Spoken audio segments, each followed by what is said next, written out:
probably seen an avatar like this. Or this. But what do they have in common? It's their clothes. Both of these avatars feature a style called hardline. And today, I'm gonna teach you how to make some hardline clothes.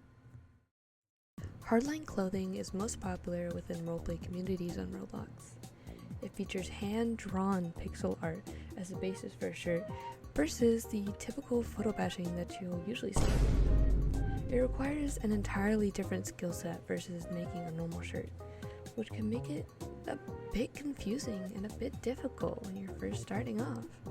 Luckily for you, it's extremely accessible. There are multiple servers dedicated purely to posting pre-made assets or templates of different clothing for you to make. Okay, for this section, I'm gonna do some live recording just to make it easier.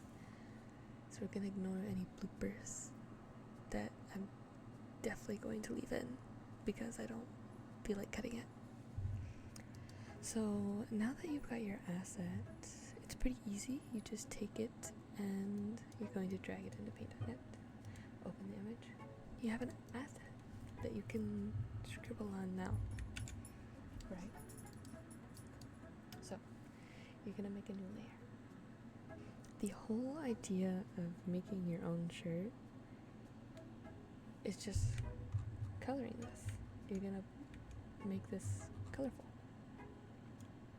Most assets come with the part that has the actual shirt color as transparent, and then the where your skin would be as not transparent. And to be able to color this, you have to get rid of that transparent part. This will also help when you add shaders and other things because you'll be able to cut out that part really easily. Okay, so firstly, you're gonna pick a color, any color. You paint bucket it, right? I was selecting something. Paint bucket. It's colored. But not yet. It's not colored yet. You're going to use your faithful keyboard. Press shift. Okay, lower the tolerance first because you only want to specifically select this. You want to be able to select one color, which is going to be this blue. Shift. Click. Wrong layer. Shift click. So now you have this. And what you want to do is you want to go back to your color layer under that. And you want to press delete. The reason why you do it first is because if you try and just delete this, all of it's transparent. So when you try and delete from the coloring, now you can't color it in right. So you delete the background first, like so. And then you can go back now and delete it the same way on the front page. So now we have all of these weird colors.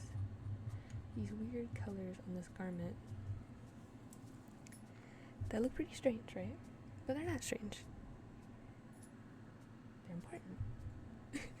They're important.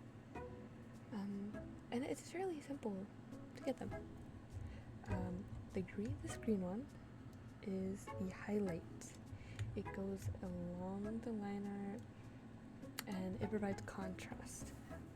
I made a mistake on my first piece of clothing ever where I made this dark and it makes it really muddy. So make sure you have a really good contrast between the black and also just the background.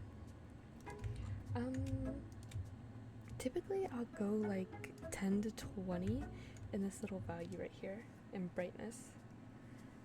This is really important. Some people do opacity, but I don't know, I've never tried it.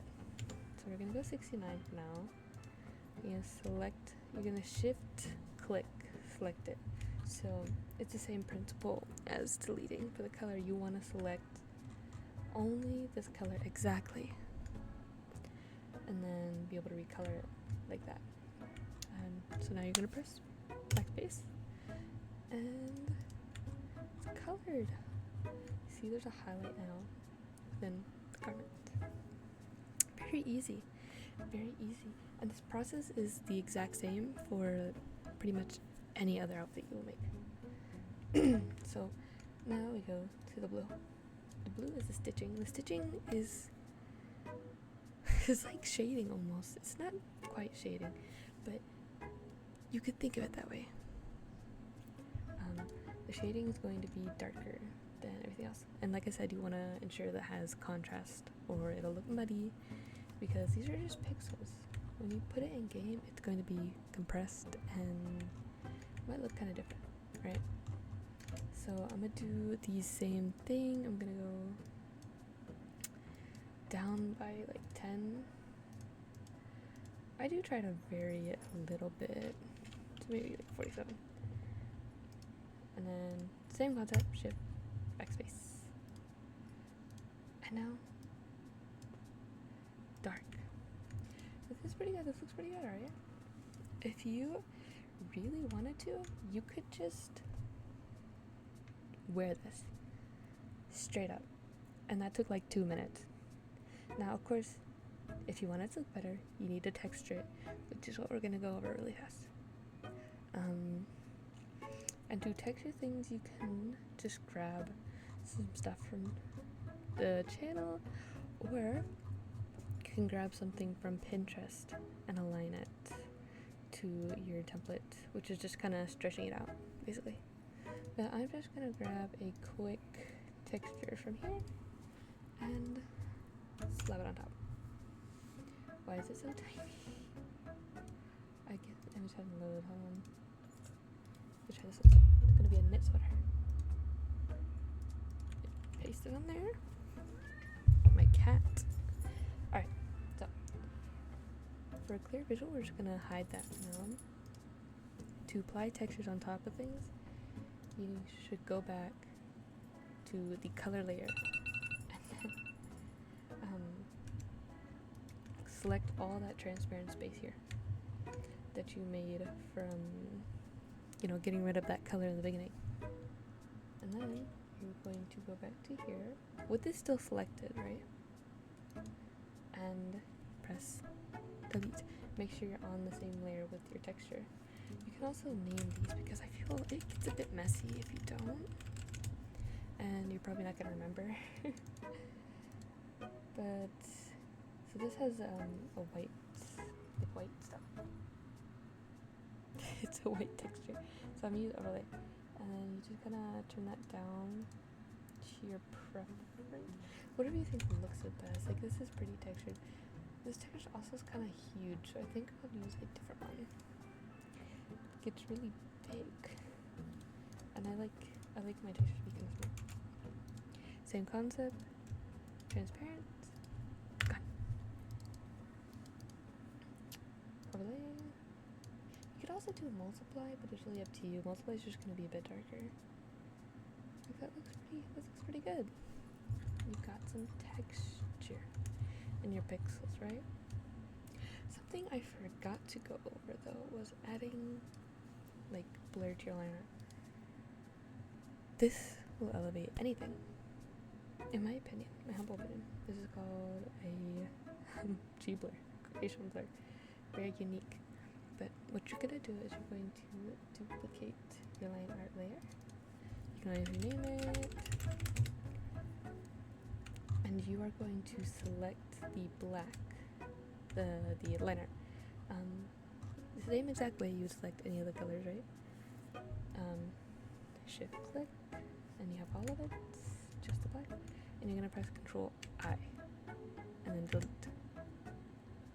So from pressing Control I, you inverted your selection, so now you have everything else except for the black liner, and you're gonna press delete to delete it. So now you have only the line art. And you're gonna take it, you're gonna go to Effects, Blur, Gaussian Blur, and Blur. I'm gonna go with 4, but 4.5, 4 to 5 is like, okay, it's a good bit. And I feel like that adds a lot to it. And it's something not many people that are beginning would think about, but I'm just rambling. And finally, you're going to select the transparent pieces of your color, and then you're going to go to your line art blur layer and delete that just so it's not on the skin. And then you add this back, and look, this looks pretty decent. That looks pretty nice, right? The only thing I'm going to add from this point is going to be a shader. I like the shader, but there's plenty in here. I like gothy shader as well. And just take it and you're gonna put it on top. And you're gonna repeat the same exact order of steps. You grab the transparent stuff, delete, and then we're gonna use overlay for this one as well. And then just turn it down by left. Multiply it just makes it darker. I was trying to see if there's gonna be any difference. Keep this one pretty low though, because it is pretty dark. But yeah, it looks pretty good, doesn't it? You can mess around with the layers and everything. And some people prefer their assets to be more textured, less shaded, more simple. It's all up to you.